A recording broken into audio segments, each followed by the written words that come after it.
In this class, we can see the maintenance by platelets, that is, the function of platelets. Our blood consists of cells like RBCs, WBCs, and platelets, isn't it? This is the RBC and these are the WBCs, that is monocyte, lymphocyte, neutrophil, eosinophil, basophil, and macrophage. About this RBC and WBC you will be studying in your higher class. In your 11th class you can study that, and now we can see about the function of this platelets. Okay. What are platelets? Platelets are also called as thrombocytes, and they are produced from megakaryocytes, specialized cells called megakaryocytes, which are present in the bone marrow. Okay, so the platelets are also called as thrombocytes.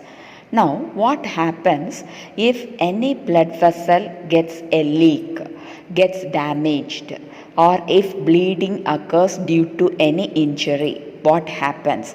You can see when we cut our hand or when we get injured in any part of our body, immediately the blood will be oozing out. Bleeding occurs, isn't it? If continuously the bleeding occurs, what happens? The loss of blood will lead to a loss of pressure in the blood vessel, which reduces the efficiency of the pumping system. Okay, so more and more blood will be lost.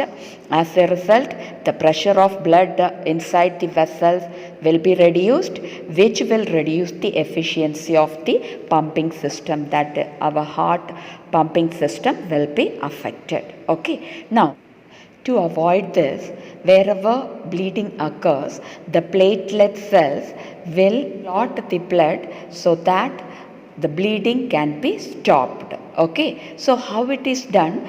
The platelet cells will be moving towards the injured part, and another protein is present in our blood in an inactive form called fibrinogen. This fibrinogen gets activated and it will be converted into fibrin. This fibrin will be forming a mesh, a network like structure, which will be trapping some of the blood cells, and thus the injured part will be covered, and it can prevent the bleeding, or it can stop the bleeding. Okay, thus the bleeding can be stopped and the pressure of blood inside the blood vessels can be maintained. So the main function of platelet is to help in clotting the blood at the injury site. Wherever injury occurs, platelets help in clotting the blood.